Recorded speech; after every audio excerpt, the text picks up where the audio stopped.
This is our 2005 Honda CR-V. We did about 200,000 kilometers in it. It was a great car and probably the most responsible motoring decision I ever made. As we live in the country and we went to the city a lot, most of our return trips had the car looking like this. We were really grateful to be gifted this Toyota Ruckus. It's a lot smaller and easier to park, but it is lacking on space inside compared to the Honda. We thought we'd fit a roof pod, and we bought the racks and then saw the price of a roof pod.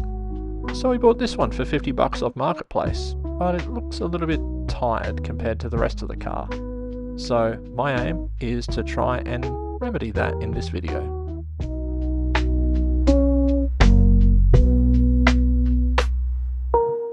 The first step in this process after getting it off the roof is to remove the labels. So I got my trusty heat gun, put a battery in and tried to warm up the labels to see if they would be able to prise off with some persuasion.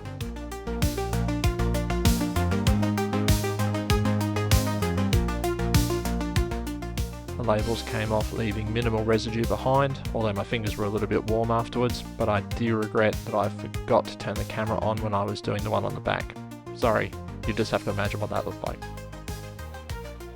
Next thing I did was wrestle with the box to unlock it. It's a little bit rickety when it's not attached to the roof of a car. I then carefully removed the lock with a Phillips head screwdriver and some careful prying. As you can see, after years in the sun, the box had developed some cracks, so the next thing I needed to do was address those. I thoroughly cleaned the area with isopropyl alcohol on a pair of old underpants. I'm going to use ABS Slurry, which is 3D print material that's been dissolved in acetone to fill the gaps and cracks in the top of the box.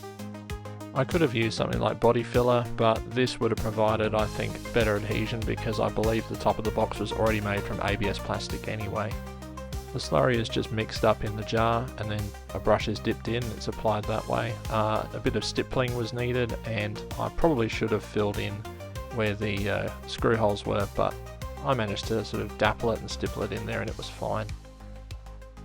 I made sure to find all the cracks that I could and I gave it a really good going over. I knew that this would take approximately 24 hours to dry, but it was a really hot day, so I had hoped that maybe it would dry a little bit sooner. After it had dried, I rubbed it back with some 80 grit sandpaper.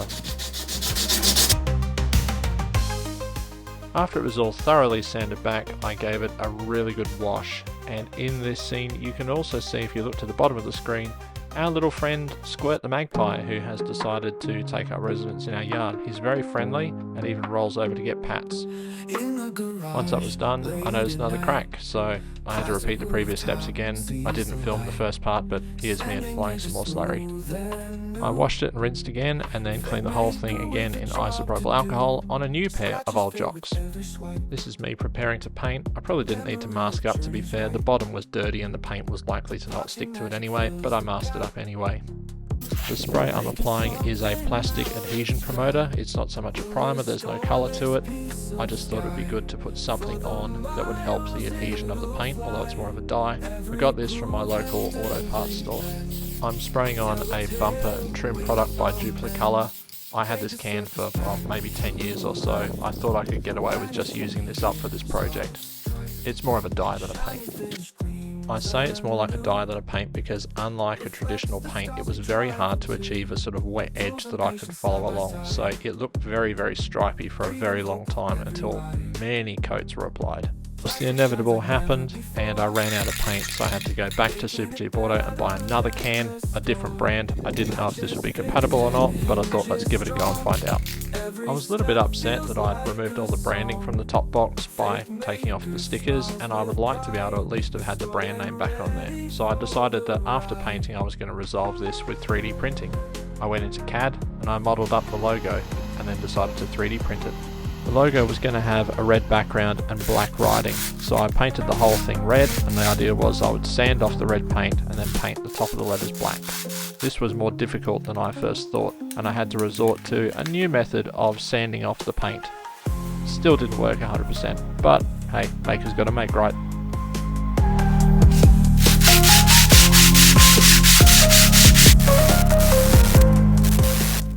I decided to use a black acrylic paint pen to colour in the top of the letters because, hey, it's going to be sitting on top of the car. Who's going to go up there and have a look, right?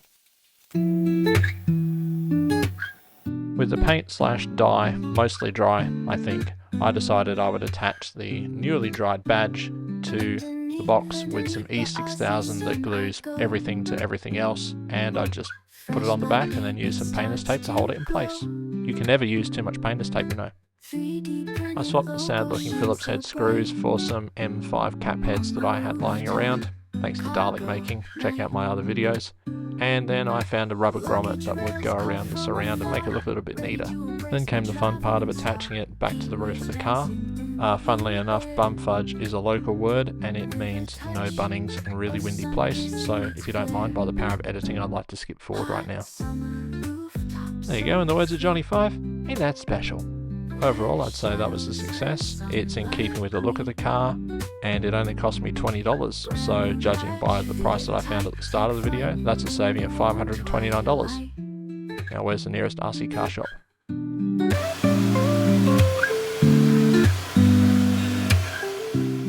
Thanks for taking the time to watch this video. If you found it amusing or helpful, please consider subscribing. It costs you nothing and it helps my channel to grow.